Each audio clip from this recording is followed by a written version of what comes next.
and welcome to Narayana IAS. My name is Abhijit and as a part of Daily News Analysis, we will be discussing 5 most important articles from The Hindu and Indian Express. So let's have a quick view over the topics that we are going to discuss today. First article is from page number 7 of The Hindu Delhi edition, a look at the regional differences in voting pattern.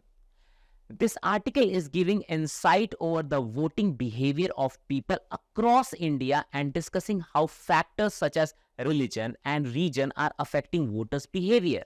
But beyond this article, we will be discussing several other factors affecting voters' behavior in India. Second article is from page number 8, the Kotak Mahindra Bank controversy.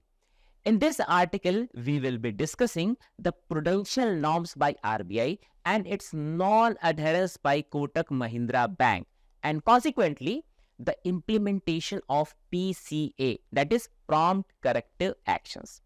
Next article is from page number 6, plastic solution, in which we will be discussing the proposed global plastic treaty, its implementation, implications and consequences in India, including roadblocks and India's stand over this. Next article is from page number 5, Kerala on alert as man dies of West Nile fever. Due to outbreak of a viral zoonotic disease, that is West Nile fever, our public health infrastructure is going to face another level of threat and burden. We will look into the factors, reasons, implications and solutions, including prevention, protection and detection to mitigate this outbreak.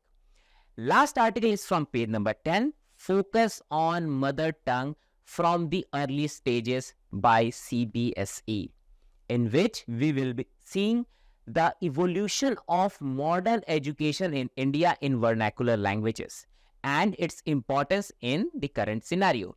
And after all these discussions, we will be practicing some prelims and mains related questions. So let's start our discussion.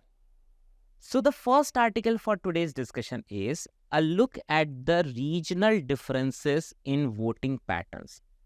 We have chosen the representative form of democracy. What is this representative form of democracy? It's a form of democracy. Before that, what is democracy? Democracy is the popular control over collective decision-making process. And this representative form of democracy is the type of democracy in which we elect our representative, and on our behalf, these representatives are enacting and implementing the laws and policies. Under this representative form of democracy, we have chosen parliamentary form of government, which is different from the presidential form of government. For example, in USA, the people directly elect their head of the state, right? So people in a country or state, they directly elect their head of the state or head of the government, right? But in the parliamentary form of government, the whole nation or state is divided into several constituencies, right? And people from a particular constituency, they elect their local MLAs or MPs. So there will be a lot of MPs or MLAs, right? And these people, these elected representative will choose their leader as a head of the state or head of the government, right? And this is called as parliamentary form of government. While under this parliamentary form of government, there are two basic ways to elect people or elect our representative. One is PR mechanism, that is proportional representation, and another is FPTP system. In this proportional representation system, let's suppose there is a society and there are 3 parties, A, B, C. A is getting, let's suppose, 50% of the total vote. B is getting 30% of the total vote and C is getting 20% of the total vote. So this share will be reflected in the ultimate legislature. So in a legislature, A will be getting 50% seat, B will be getting 30% seat and C will be getting 20% seat, right? But in the FPTP system that we have chosen for our general elections, This FPTP system, let's suppose there are n number of contestants or n number of parties who are contesting the election. The person who is getting the highest number of vote will be selected or elected as a representative of that particular constituencies, irrespective of the fact that whether that person is getting lesser than 50% votes or greater than the 50% vote, right? And that is why in Indian election system, even one vote can create or change the whole political scenario or this environment, right? And that is why we need to understand the factors which are affecting the voters' behavior, right? Why this article is important? Because this article is discussing about some factors which are affecting voters' behavior in India, right? And this is important for our essay, as well as if we map, we can map under GS paper 2 salient features of Representations of People Act. But beyond this article, we will also be discussing several other factors which are affecting voters' behavior in India, right? Previously, UPSC has asked question with respect to election and election system in India. For example, in 2018, they have asked question with respect to electronic voting machine. So you can expect questions related to election and electoral system in upcoming future as well.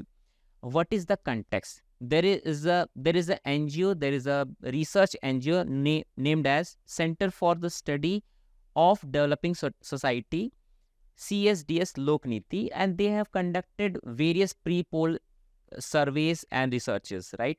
And they have found out that the aspirations and opinions of voters in the southern state, specifically Kerala, Tamil Nadu, Karnataka, Andhra Pradesh and Telangana, were considerably compared to those in other regions, specifically in the north. According to the pre-poll survey, it is far, far different. So the factors which are affecting the voters in northern state are different from the factors affecting in the southern state voters, right?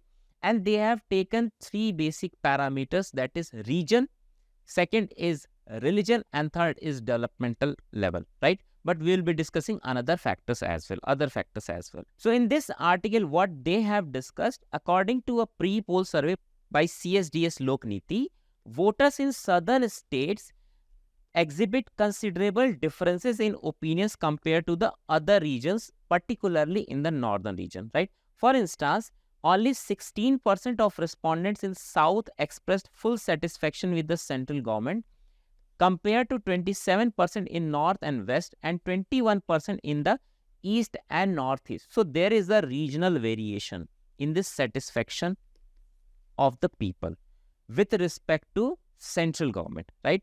There is also factor named as religious factor or religion factor, under which there is an element, that is recent construction of Ram Mandir. And in this survey, 28% of respondents in the South believed that the construction of Ram Mandir would not impact Hindus much, the highest share among all regions. Additionally, 38% of respondents in the South expressed intention to vote for the BJP and its allies in 2024 elections. That means there is also variation in terms of ideological differences, right? So they have taken this ideology as an indicator to see the voting patterns in voters, among voters, right? There's also, they have discussed past voting patterns. Past election results demonstrate how these differences in opinion influence voting behavior in different regions. For example, these tables they have included, and they have said, they argued that the people across the region, they have different opinion on the ideologies. So this NDA and India, these are the ideologies, and people are reacting or responding against these ideologies differently as per the region, right? Also, there is a variation, temporal variation as well. For example, in 2014, the pattern was different, and now 2019 pattern was different. And similarly, in 2024 election, it will be different. So there is a matrix: region, religion, ideology, and people are behaving differently, responding differently in terms of election or their choice of representatives, right? So what are the factors that affecting voter behavior in India? Firstly, cultural markers. Cultural markers including region, religion, caste, subnationalism, language, ethnicity, etc. Second is utilitarian markers such as class status, developmental status, educational status. Third is digressive markers including 4 M's. First, money, media, muscle, and social media, right? And another factor is winnability and anti-incumbency. And lastly, manifesto and leaders, which includes ideological factors and charismatic leaders or presence of charismatic leaders. So let's understand all these factors one by one. First is cultural markers. Region. India is a diverse country with different regions having distinct political dynamics. And one of the factors associated with this regional factor is subnationalism. And second is phenomena of son of soil. Right? For example, in state of Uttar Pradesh, which is divided into eastern and western regions, voters in each region have often different priorities as well as loyalties with respect to political parties. Some regional political parties, like some factions of Akali Dal, Naga Nationalist Organization, Gorkha League, Janta Jarkha Party, etc., etc., they raise parochial slogans from time to time, and they have disturbed the emotional stability of the people of their states. Such actions of some political parties have at some time influenced other peoples to organize on a narrow and parochial lines, which is creating the problem of subnationalism. Second factor is religion under the cultural markers. This religious identity plays a significant role in Indian politics. For example, parties often appeal to Hindu or Muslim voters by highlighting issues relevant to their communities. It is called as communalism or communal politics, right? And not just this, but the selection of the candidates is done with an eye upon the presence of religious majority in a particular constituency. Sometimes these candidates do not hesitate to seek votes by playing the religious card with co-religious voters and the secular card with members of other religious communities. Another factor is caste. There are two basic phenomena.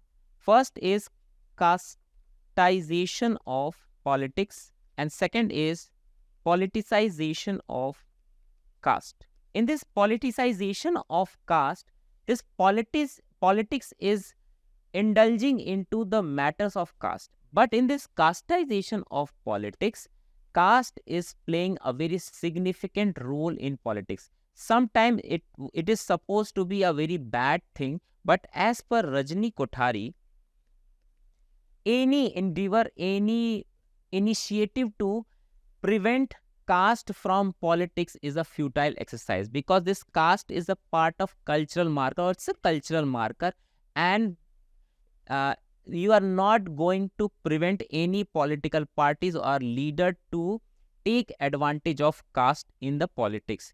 They will mobilize people on various cultural markers, and this caste is a ready-made material or ready-made cultural marker to mobilize people. And that is why any exercise in preventing caste playing a role in the politics is a futile exercise as per Rajni Kothari, right? There's another factor that is known as language and ethnicity. It is also influencing voters' behavior, such as Tamil Nadu, the Dravidian identity and Tamil language plays a crucial role in shaping political preferences. Other type of factors are utilitarian markers. For example, developmental levels. voters often prioritize development-related issues such as infrastructure, employment, access to basic services. For example, states like Gujarat and Maharashtra, economic development and industrial growth have been key factors influencing the voters' choices. Second is class status. There is a famous study known as Luton study, which establishes that the voters' behavior among lower class is significantly different from that of middle class. So middle class aspire for development, rather lower class, they often aspire for cultural markers, right? And they see cultural markers in their politics as well. And one of the corollary is that it is also being affected by education. So education level also affect or impact the political awareness and decision making. Educated voters may prioritize issues differently than less educated voters. For example, in states with higher literacy rates like Kerala, voters may focus more on issues like healthcare and education. Moving forward, there are certain digressive markers as well. For example, money. There is a ADR report. ADR report says that almost 475 MPs in 2019 election are crorepati's. That means almost 80 to 85% MPs are crorepati's. So this money plays a very important role in our election. Second is media. Nowadays, media is opinionating the people, opinionating the population, and that is affecting the behavior or the choice of representatives among the people. Third is muscle power. For example, 40% of sitting MPs are having criminal charges against them, and 25% MPs have a serious criminal charges including rape and murder, right? So that is why this muscle power is also affecting voters' behavior. Another factor is social media. There are two types of impact that social media is giving. First is, you can take an example of Cambridge Analytica. This Cambridge Analytica case was in the USA, but you can take analogy from there as well. In this Cambridge Analytica case, there was a company, Cambridge Analytica. This Cambridge Analytica company, with collusion of Facebook, they used the data from the various constituencies in USA and they affected the voters' behavior. There is another type of impact of social media. For example, Section 126 of Representation of Peoples Act 1951, which bans the public display of any election content during the 48 hours of the silence period just before the polling, right? But nowadays, political parties are using this social media platform even within this silence period. With the help of social media, they are affecting user behavior or the voters' behavior, right? Okay. Moving forward, there is also a factor known as manifesto leaders and ideological factors.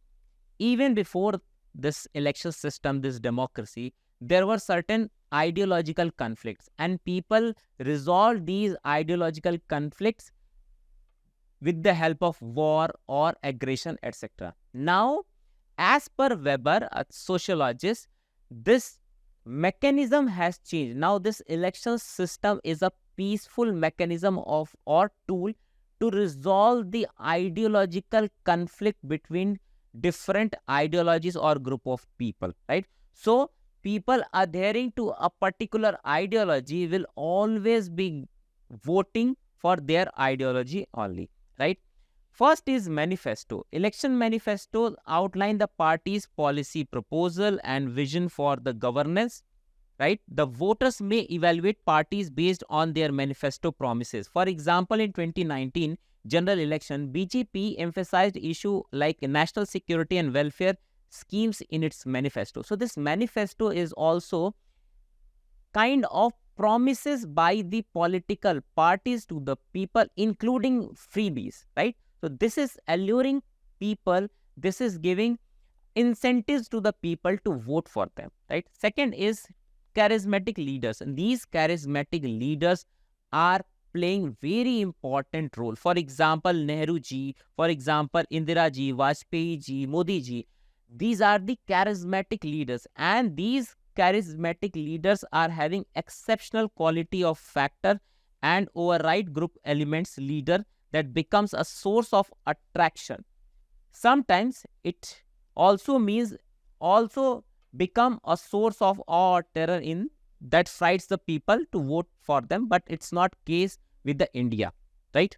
And lastly, it's ideological factors. The ideological consideration also shape voters' choices. Voters may align with parties based on the ideological position on issues like communism, communalism, nationalism, secularism, social justice, etc., right? The last factor is winnability and anti-incumbency factor. So there is a phenomena known as, or there's a type of people known as fence sitters. These fence sitters are very important class of people in India's electoral system, specifically in case of FPTP system. How? So let's suppose there are two ideologies and X amount of people are adhering with the ideology number 1 and Y amount of people are adhering to the ideology number 2. In case of winnability, some people, let's suppose Z amount of people which are not adhering to either of these ideologies, in case they see that Y is greater than X, they will move towards this portion, or if X is greater than Y, they will move towards this portion, right? So these people are known as fence sitters, and they always see the winnability of a particular leader, right? Voters often consider a candidate's chances of winning when casting their votes, and these voters are known as fence sitters. They are not aligned with any particular ideology. Next is anti-incumbency. Dissatisfaction with incumbent governments can lead to anti-incumbency voting. For example, in state elections, voters may choose to vote out the ruling party if they are unhappy with their performances. So these are the various factors which are affecting voters' behavior in India. Next article is the Kotak Mahindra Bank controversy. Previously, RBI issued certain guidelines, certain directions, and Kotak Mahindra failed to abide by those restrictions or guidelines. Now, this Kotak Mahindra Bank is under the prompt corrective action framework of the RBI. This article is important because this article is discussing about this prompt corrective action framework. If we can map under GS paper 2, Indian economy and issues relating to planning, mobilization of resources, growth and development.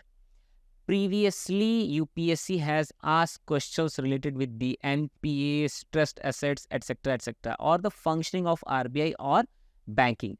And that is why this issue becomes very important for us, for prelims as well as for mains. For example, in 2017, UPSC asked question related with the S4A framework. So you can expect such type of question in future as well. What is the context? RBI on 24th April barred Kotak Mahindra Bank from onboarding new customers on its online and mobile banking channels. Secondly, issuing fresh credit cards. The action were necessitated because the deficiency observed in this bank in IT inventory, user access management, data leak and leak prevention strategy, business continuity and disaster recovery rigor and drill. This point prima facie doesn't look like it's important for us or worth to memorize. But if you want to criticize or make a point to create apprehension against digital banking or digital proliferation of banking or financial services, you can use this data point or this further point to substantiate your argument. The bank was also deemed non-compliant with RBI's subsequent recommendation on corrective action plans, right? The RBI, like its peers world over, has been particularly wary of how digital banking and overall financial landscape functions. So this example gives you a further material to make a point against the digital banking or the proliferation of digital financial services. Whatever the case is, what is prompt corrective action, which is the most important point of this issue, this whole issue or this discussion. This PCA is a framework for scheduled commercial banks in India based on certain parameters such as capital, asset quality, leverage with indicators, namely CRAR, with equity tier 1, ratio 2, net NPA ratio 3, and tier 1 leverage ratio 4 respectively, right? This PCA framework would apply to all banks operating in India, including foreign banks operating through branches or subsidiaries based on breach of risk threshold of identified indicators, right? A bank will generally be placed under PCA framework based on audited annual financial results. That is the first point. And second point, ongoing supervisory assessment made by RBI. RBI may impose PCA on any bank during the course of a year in case the circumstances so warrant. Moving forward, if a bank is under PCA and if it wants to exit it from PCA or any withdrawal of restriction under PCA, there are two conditions. First, if no breaches in risk thresholds in any of the parameters are observed as per 4 continuous quarterly financial statements, right? And second, based on supervisory comfort of the RBI, including an assessment on sustainability of profitability of the bank. Under this PCA framework, RBI classifies the scheduled commercial banks into risk threshold 1, 2, and 3. Higher the risk, higher the number. For example, risk threshold 1 will be having lesser risk than risk threshold 2 and so on, right? What are the mandatory actions that RBI has to take under these risks? Firstly, under risk threshold 1, restriction on dividend distribution remittances of profit, promoters, owners, parents to bring in capital in case of foreign banks, right? In case of risk threshold 2, in addition to all these 2 points, restriction on branch expansion and domestic or overseas. And in case of risk threshold 3, the mandatory action involves, apart from these provisions, appropriate restriction on capital expenditure other than for technological upgradation within board approval limits. There are also discretionary action that RBI can take in case of all these 3 threshold level. Firstly, special supervisory action can be taken, strategy related actions can be taken, governance related, capital related, credit risk related, market risk related, HR related, profitability related, operation business related, or any action related with the bank or bank functioning of banking can be taken by RBI in all these 3 threshold levels. So what is the way forward? The regulatory action may set back any bank's credit growth and profitability when placed under PCA framework. For perspective, the private lenders sold 95% of their personal loans and 99% of their fresh credit cards by digital means, and that is the basic apprehension in the minds of every regulator across the globe.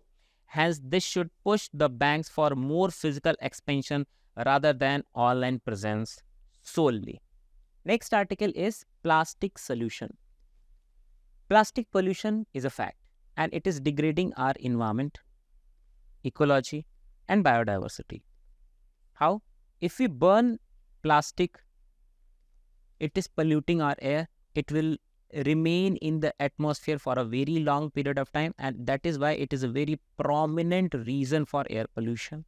Plus, it is also showing GHG effect.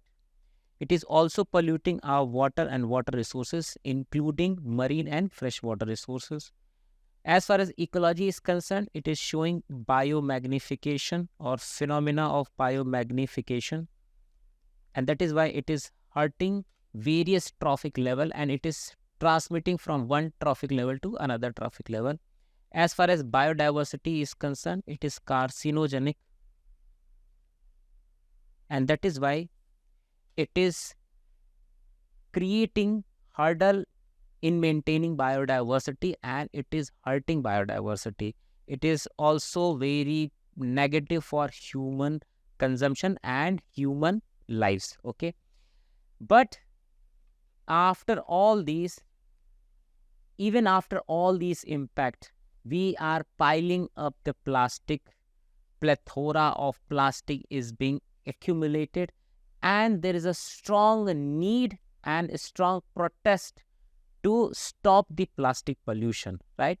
That is why this article becomes very important, because this article is discussing, not just discussing about plastic pollution, but a probable solution in terms of global plastic pollution treaty, right? If we map, we can map under GS paper 3, environmental pollution and degradation. Previously, UPSC has asked questions with respect to extended producer responsibility, such type of pollution and its impact, and the responsibility by other stakeholders, various stakeholders, right? So you can expect such type of questions, such type of question related with the treaties and all, you can expect in future. What is the context? The Global Plastic Treaty, which is an ambitious initiative involving at least 175 United Nations member nations to eliminate the use of plastic, concluded its fourth round of negotiation recently. So far, the final result has not come yet. What is Global Plastic Treaty? At the UN Environmental Assembly 2022, what is UN Environmental Assembly? We'll be looking in a couple of minutes, but at the UN Environment Assembly in 2022, the world's nation agreed to develop a legally binding agreement. So if it becomes effective, it will be legally binding by the end of 2024 to address the world's plastic pollution. And major purposes is to curb the plastic production, eliminate its uses, and recycle or target the recycling processes, right? Around 175 member countries took part in this discussion to develop an international legally binding instrument on plastic pollution that took place in Ottawa, Canada. What about UNEA, that is United Nations Environment Assembly? It is originated from UN Conference on Sustainable Development 2012. It's the highest level decision-making body for global environmental matters, and it sets environmental agenda, provides policy guidelines, right? As far as roles and functions are concerned, it sets global environmental priorities that we have seen. It provides policy responses to emerging challenges. It reviews the policies, foster dialogues, and mobilize resources. It sets strategic direction for UNEP, that is United Nations Environment Program. It also facilitates partnership for environmental goals. It has a bureau of its own with composition as president, vice president, and rapporteur. It assists in conducting assemblies business, and it represents regional diversity, elected by acclamation. As far as participants are concerned, the Committee of Permanent Representative oversees the outcomes. Intergovernmental organizations participate without voting rights. Major groups and stakeholders contribute to policy making. Almost 193 or universal participation is with the UNEA. As far as preparatory processes are concerned, the regional ministerial environmental forums are initiated or established for the dialogue.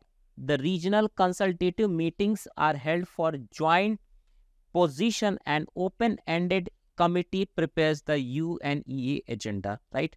What about global major groups and stakeholders forum? It prepares contributions to UNEA and it discusses sessions, themes, and coordinates input. As far as UNEA session are concerned, so far 6 sessions has been held. The latest session was in March 2024. Now, let's understand the global extent of plastic waste to understand the depth of the problem. Since 1950s, the plastic pollution across the world has skyrocketed. But in 1950, there were 2 million tons addition of plastic waste was done per year. But now it's almost 450 tons in 2019. If at all it is left unchecked, the production is stated or slated to double by 2050 and triple by 2060. According to a report by OECD in 2019, plastics generated 1.8 billion tons of GHG emission, that is 3.4% of global emission. So let's see the global plastic production with projection. See, you can see the exponential increase in plastic pollution from this diagram. And what are the components? Plastic waste generated almost 353 million ton, which is by mismanagement and littered plastic waste is almost 82 million, which is leaked to environment almost 19 million, which is leaked to rivers and coast almost 6 million, and transported to the ocean is almost 1.7 million ton. And that shows that this plastic pollution is proliferated to almost every part of the globe. So there is a plethora of plastic pollution in our globe. But still, if we are going for the treaty, there are certain challenges associated with the treaty. What are the challenges? Firstly, the fossil fuel and chemical corporations are also working down the treaty because they have various vested interests. For example, 99% of plastics are derived from the fossil fuels, and the fossil fuel industry continues to pitch plastic and petrochemicals as lifeline. The second issue is countries are yet to decide, or they have certain apprehensions that if the plastic treaty would be agreed upon either consensus or through a majority vote. This is the second challenge.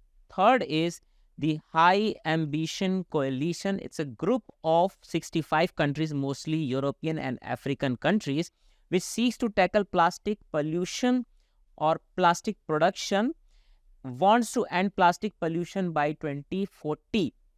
But India and USA are not part of this High Ambition Coalition group. USA advocates that countries should take voluntary steps and to end plastic pollution, and India is also having this almost similar kind of stand. What is the India stand? India is uncomfortable with legally binding targets to end plastic by 2040, and this is the major problem in front of India. Second is, according to the treaty, India should also enact domestic legislation to end plastic pollution that addresses availability, accessibility, affordability of alternatives, technology transfer, and financial assistance. This remains a challenge to India within the specified timeline. So, but it's not that India doesn't want to stop plastic pollution. Rather, India has the Plastic Waste Management Rules 2021, which bans on single-use plastic, which is the most dangerous form of plastic. The notification also prohibits the manufacture and the use of plastic carry bags having thickness of less than 75 microns and 120 with effect from 31st December 2022. All state UTs have constituted special task force under the chairmanship of Chief Secretary for the elimination of identified single-use plastic. A national level task force has been constituted by the Ministry of Environment and Climate Change to make coordinated efforts to eliminate identified single-use plastic.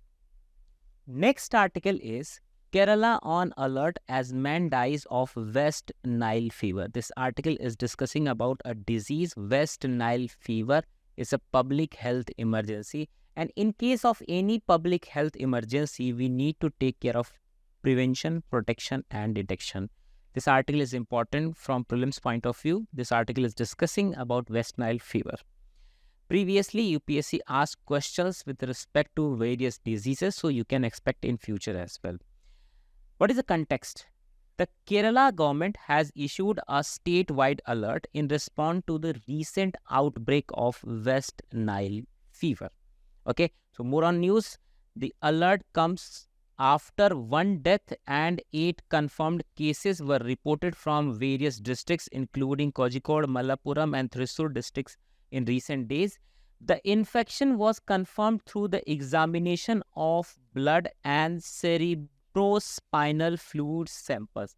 These cerebrospinal fluids are liquid or fluid in the cells that surrounds the brain cell or the spinal cord, right? From suspected patients at the Virus Research and Diagnostic Lab, followed by the official confirmation at the National Institute of Virology situated in Pune. The district medical officers have been instructed to escalate pre-monsoon cleaning efforts. Why these pre-monsoon cleaning efforts are important? For the prevention purpose, right? We'll be looking in a couple of minutes. In collaboration with the Department of Local Self-Government and respective district administration. What is the West Nile virus? West Nile virus is a mosquito-borne, single-stranded RNA virus. Okay, it's a family under flavivirus. What is flavivirus? It is recently renamed as orthoflavivirus. As a genus of positive stranded RNA virus, that is single-stranded RNA virus, and the family name as Flaviviridae. Right? They are found in arthropods, primarily ticks and mosquitoes, and can occasionally infect humans. While most individuals infected with WNV, that is West Nile virus, remain asymptotic, around 20% may develop mild symptoms known as West Nile fever. Symptoms include fever, headache, body aches, joint pains, vomiting, diarrhea, or rash. In severe cases involving neuroinvasive diseases, individuals may experience symptoms like high fever, neck stiffness, disorientation, tremors, convulsions, muscle weakness, and paralysis. How it is being transmitted to the human? See, birds and the mosquitoes, they are the reservoir or the vectors, right? And there is a bidirectional relationship between this birds and the vector mosquito as far as this virus transmission is concerned, right? And through these mosquitoes, these viruses are transmitting to the other mammals, including people and other animals like horses and all, right? The disease is primarily spread by Culex species of mosquito. It's a very common mosquito with human infection occurring through bites from the infected mosquitoes feeding on infected birds. So initially it is in the birds. These birds are reservoir, and if a mosquito bites to this bird and then again bite to some human, it will transmit it to the human. Currently, there is no evidence of human-to-human transmission, right? What we can do for the prevention? Firstly, mosquito control. Secondly, vector surveillance. The vectors that are mosquitoes, and we have to make surveillance. And third is public awareness with respect to the cleanliness, right? Treatment, as far as treatment or protection is concerned, treatment for neuroinvasive West Nile virus is supportive, often requiring hospitalization, intravenous fluids, respiratory support, and prevention of secondary infections. However, there is no vaccine available for humans, and this is very important for our prelims exam. Early recognition and medical intervention are critical in managing the progression of this disease. Globally, Africa, Europe, Middle East, Asia, and North America is being affected by West Nile fever. The virus's geographical distribution has expanded over the years, facilitated by factors such as climate change, urbanization, international travel. Outbreaks of WNV associated illness has been documented in several countries, highlighting its global significance as a public health concern. As far as India is concerned, it was first detected in human in Mumbai in 1952. The cases of WNF have been reported sporadically since its first detection in the country. States like Kerala has experienced outbreaks with recent cases promoting heightened surveillance and response measures. In Andhra Pradesh, Tamil Nadu, WNV are isolated from Culex vishnui mosquitoes. In Maharashtra, it was isolated from Cunex quinquefacitus mosquitoes.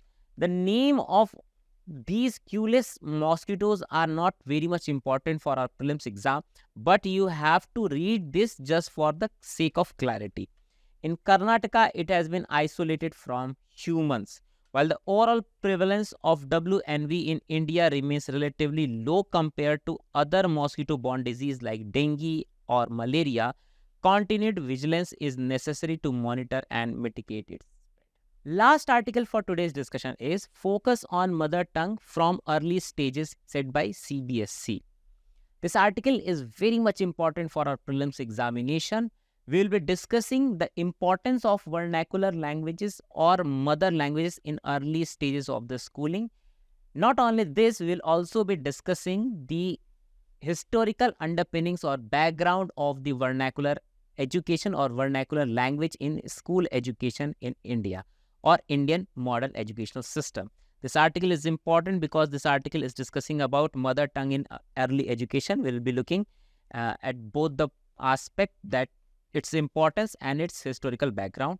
If we can map under GS paper 2 issues relating to education. Previously, UPSC has asked questions with respect to English education and vernacular education in Indian educational, modern educational system during British Raj. So you can expect such type of question in future as well.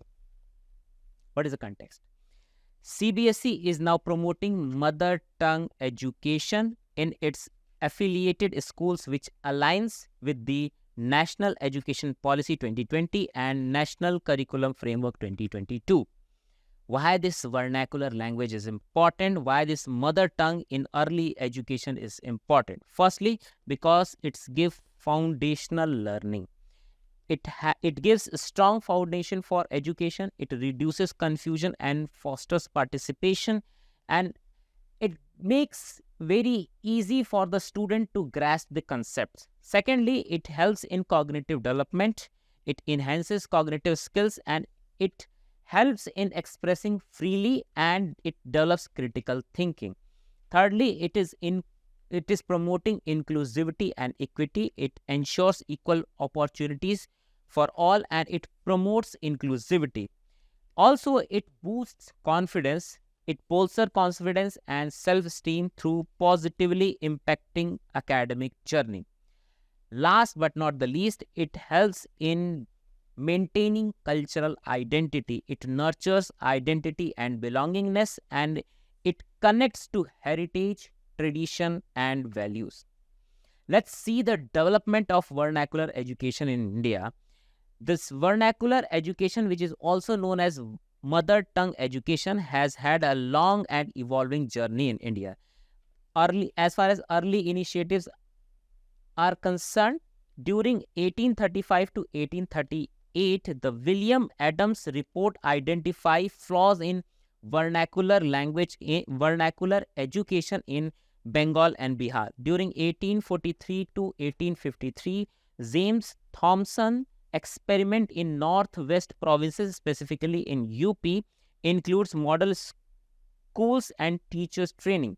In 1853, Lord Dalhousie's influential minute advocates for vernacular education, and in 1854, Wood's dispatch outlines improvements for vernacular education in Indian educational system, model educational system. Moving forward, as far as growth and expansion is concerned, this era was very important. During 1854 to 1871, the government actively supported vernacular education, which leads to almost 5-fold increase in the number of vernacular schools. Later on, government also focused on the expansion and improvement during 1880s to 1900s. During 1882, the Hunter Commission emphasized the importance of state-led efforts to expand and improve vernacular education. Their vision of mass education involved teaching the masses in their native languages. So this was in the Hunter Commission. In 1904, education policy reforms placed a strong emphasis on vernacular education and allocated increased funding and supporting it. But later on, some challenges were faced by vernacular education. In 1929, the Hartak Committee report presented a concerning picture of the state of primary education, highlighting areas for improvement. And in 1937, Congress ministers provided encouragement for vernacular schools, recognizing their values and the challenges associated with the vernacular education. And subsequently, Wardha Education and Zakir Hussain Committee was established. Mahatma Gandhi, who was a staunch advocate for a new education approach, proposed a system focused on free and compulsory education in children's mother tongues. This proposal gained momentum at the All India National Education Conference held in Wardha.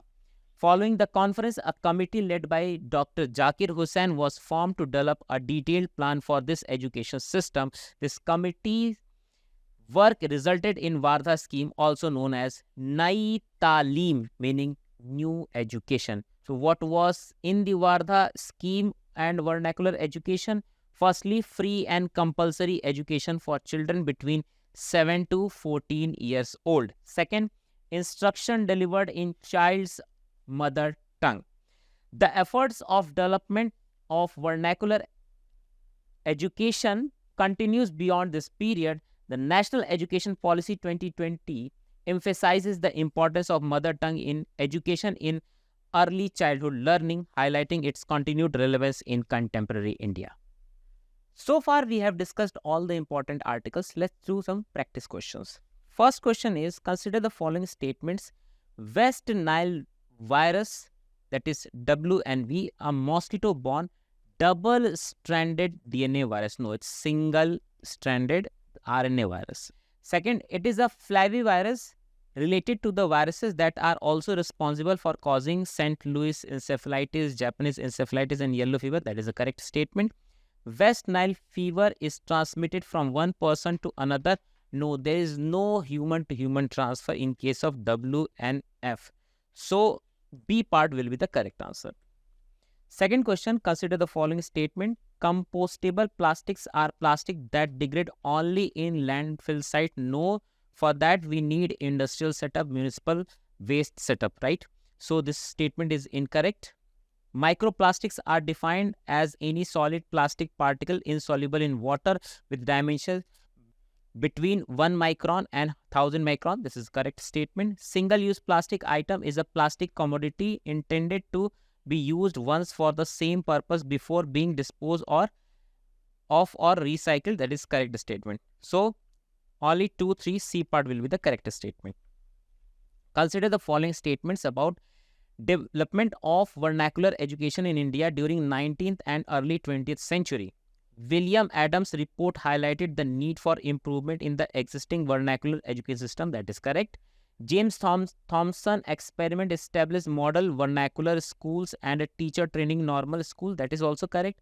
Lord Dalhousie's minute strongly supported the expansion of vernacular education. That is incorrect statement. Wood's dispatch included provisions for improving vernacular education through better standards, government supervision, and teachers training. So, how many of the above statement are correct? Only 3. C part will be the correct answer. Next question, consider the following statements about committees and their role in promoting vernacular education in India. The Hunter Commission emphasized the importance of state-led efforts to expand and improve vernacular education. That is correct. The Zakir Hussain Committee advocated for mass education through mother tongue instruction. That is also correct. C part will be the correct answer. Next question is, consider the following statements. Towards the commercial banks that are under risk threshold 2, the RBI can restrict the branch expansion overseas alone. That is incorrect statement.